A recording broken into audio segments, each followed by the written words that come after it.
Quando falamos sobre o fisiculturismo, lembramos principalmente do físico dos competidores, que são sempre grandes e com uma musculatura muito definida. Mesmo se você não é uma pessoa que acompanha o esporte, acaba naturalmente associando a essa imagem de caras grandes e muito musculosos.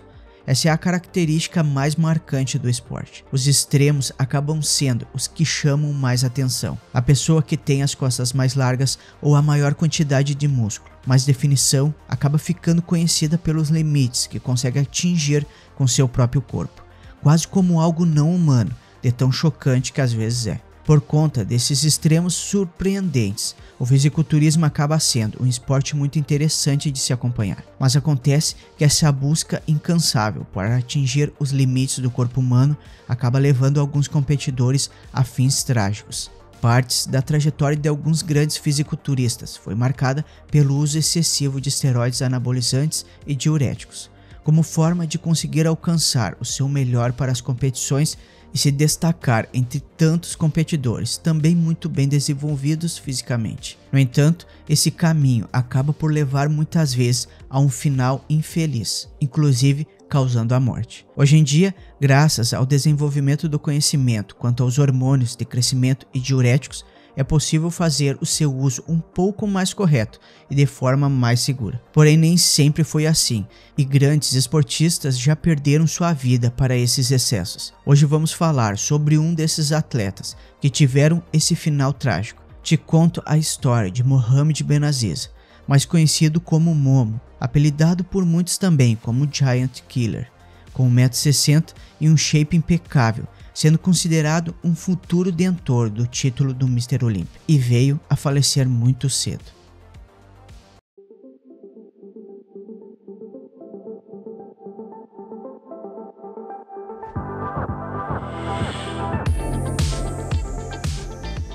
Nascido na Argélia em 1959, quando criança se mudou para a França. Nessa época, ele era um jogador de futebol. Enquanto ele jogava, começou a treinar musculação. Quando finalmente decidiu se tornar fisiculturista e começou a competir como amador ainda na França, a primeira competição que ele ganhou foi na Espanha, em setembro de 1987, na categoria abaixo dos 75 quilos, se tornando um campeão mundial na categoria de amadores. Seu desenvolvimento no esporte foi muito rápido. Ele ganhou o World Amateur Championship após ter participado de apenas 2 competições. Essa última conquistada foi essencial para abrir as portas para seu ingresso nas competições profissionais. E como um atleta reconhecido, ele terminou o Olympia de 1988 em 11º lugar. E no ano seguinte ele conseguiu a incrível 5ª colocação. Momo já possuía grande relevância no esporte, mas se consagrou mesmo quando fez sua aparição no The Night of Champions de 1990. Que ele ganhou. Nessa ocasião, ele foi apelidado como matador de gigantes por Joe Wilder, um dos maiores nomes do fisiculturismo, por ter conseguido vencer um competidor muito maior que ele, Dorian Yates, que ficou em 2º lugar. Esse apelido era justamente por conta de sua altura. Ele tinha apenas 1,60 m e mesmo assim conseguiu superar Yates, que tinha 1,78 m. Ele também conquistou muitos IFBBs Grand Prix na Itália, Alemanha, França, Finlândia e Inglaterra, fazendo muito sucesso no mundo todo. Sua história o consagrou como uma lenda do fisiculturismo. Além da sua fama como um competidor excepcional no esporte, ele também era conhecido pelas pessoas mais próximas por ser extremamente bondoso e muito empolgado por compartilhar sua paixão pelo esporte.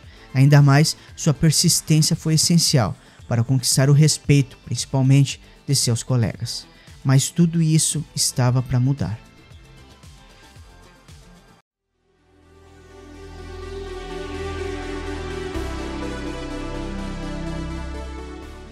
Em 1992, Benaziz estava em Den Haag, na Holanda, participando da última etapa da turnê europeia, da época pós-Olímpia, onde Porter Cottrell era uma das estrelas itinerantes. A fase do campeonato holandês era o final da competição, e a dupla Momo e Porter estava destinados a ser o centro do palco. Em relato, Porter conta que durante o pré-julgamento do Grand Prix da Holanda, Benaziz precisou deixar o palco por várias vezes. Quando eles começaram a fazer a rotina de poses, Momo encostou na parede e começou a vomitar muito, passando muito mal. não apenas curvou e vomitou, mas realmente vomitando muito material, a 1 metro na frente dele. Porter relata que parecia uma cena do filme O Exorcista. Nesse momento, Benaziza começou a passar mal. O colega de palco conta que virou e falou para Ron Love: "Merda, cara, ele está doente." A princípio, a namorada de Momo disse que ele teria comido algumas tâmaras, mas com muita dificuldade. Ele foi até o banheiro e continuou vomitando. Ainda teve o banquete pós-concurso, no mesmo local da competição. E pelo que Porter se lembra, Momo precisou de ajuda para ir até o banquete, de tão mal que ele estava. Eles teriam começado a sair para o hotel em que estavam próximo das 23 horas, juntos na mesma van que a de Momo, onde também estava Thierry Pastel, sua esposa, outro amigo. Momo e sua namorada estavam no banco de trás da van. Nesse trajeto, em que levou aproximadamente 90 minutos de carro, Benaziza encheu 3 sacos de vômito. Por conta do quanto ele vomitou, pararam em uma conveniência para comprar água, em uma tentativa de recuperar seus eletrólitos, que já deviam ter sido esgotados de tanto que ele estava vomitando. Naquele momento, ainda achavam que ele estava com apenas intoxicação alimentar, mas infelizmente esse não era o motivo dele estar passando tão mal.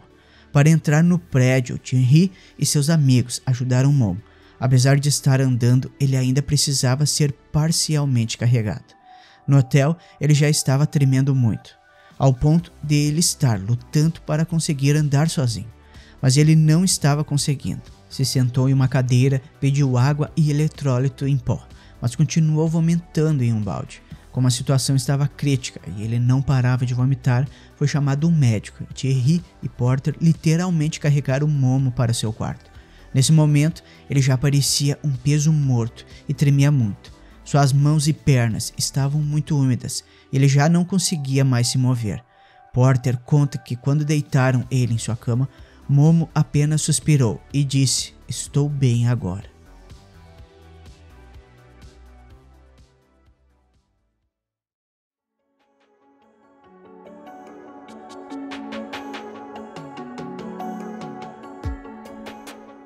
Porter conta que quando tudo isso aconteceu, já era por volta da 00:30, e como um médico já estava indo para o hotel, ele realmente acreditou que tudo ficaria bem, como Momo disse.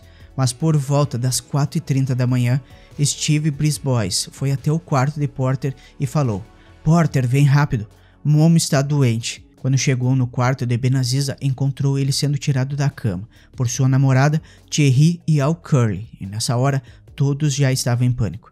Quando olhou para ele, Porter percebeu que Momo estava com uma parada cardíaca completa. Nesse momento, o médico já estava lá e fizeram um RCP juntos. Depois de 4 minutos de compressões, Momo começou a vomitar e precisaram limpar a boca dele do vômito para que ele não engolisse a língua. Depois de 20 minutos dessa situação terrível, Porter já sabia que Momo não ia conseguir resistir, mas ele não podia desistir de ajudar o colega. Benaziza tinha líquidos claros escorrendo pelo seu nariz, e isso demonstrava que seus pulmões estavam completamente cheios de líquido. Assim pediram que todos saíssem da sala e permanecesse apenas Porter, que era médico, o outro médico que havia sido chamado e a namorada de Momo, que já estava em pânico. Porter até estava duvidando se suas compressões estavam sendo profundas o suficiente de tão musculoso que Momo era. Mas quando chegaram os paramédicos e ligaram um monitor cardíaco, ele viu que tinha feito tudo perfeitamente. Mesmo após as contínuas tentativas de fazer RCP para tentar salvá-lo, Momo estava rapidamente muito gelado e o monitor já não mostrava nenhuma cintilação.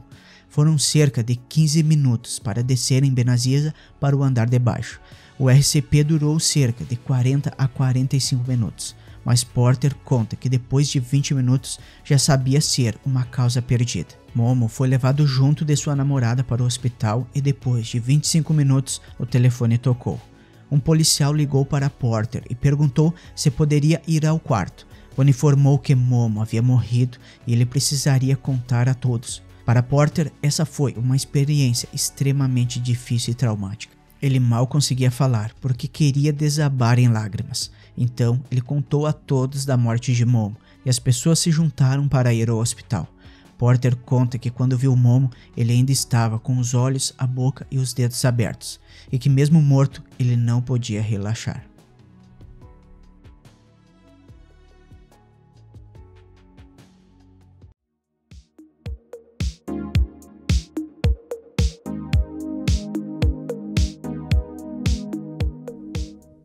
A sua última noite de vida foi também o dia que ele conquistou o Grand Prix europeu.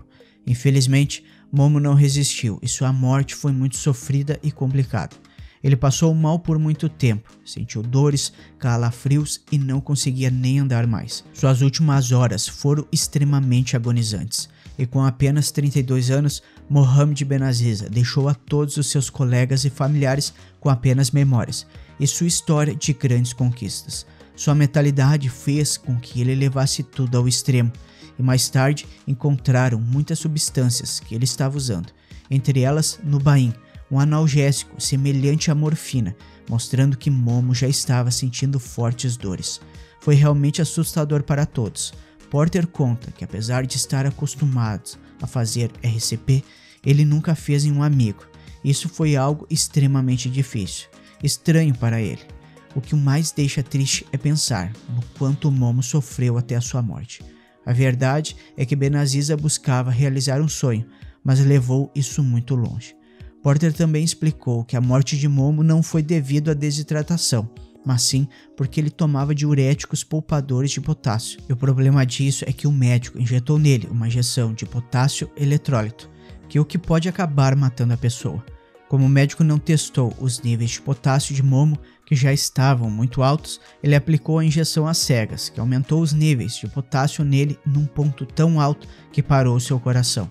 Apesar da hipótese da aplicação de uma injeção que seria letal naquela situação, o que se sabe com certeza é que Momo tinha um sonho e fez de tudo para alcançá-lo, fazendo inclusive o uso desses diuréticos de forma frequente. No entanto, os riscos são extremamente altos. Infelizmente, o caso de Benaziza foi uma fatalidade e um triste marco para o fisiculturismo. No fim, é importante seguir o exemplo de Momo quanto à sua perseverança e desejo de conquistar seus sonhos, mas com certeza o melhor caminho é não fazer o uso indiscriminado de substâncias que alteram completamente o funcionamento do corpo humano.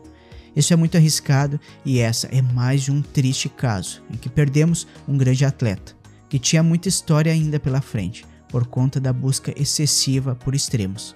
De qualquer jeito, Momo deixou um grande legado, e o matador de gigantes jamais será esquecido na história do fisiculturismo. Até hoje, ele é lembrado por suas conquistas e por sua personalidade marcante. Espero que tenham gostado de mais esse doc. Gostaria de saber qual a sua opinião sobre o fim trágico de Momo. Vale arriscar a sua própria vida para alcançar os seus sonhos? Deixe nos comentários. E se você gosta desse tipo de conteúdo, não se esqueça de se inscrever no canal para apoiar o projeto. Aqui na tela está aparecendo um doc na qual conto a trajetória do primeiro brasileiro a subir no Olímpio, nos anos 80, o incrível Luiz Freitas. Nos vemos lá!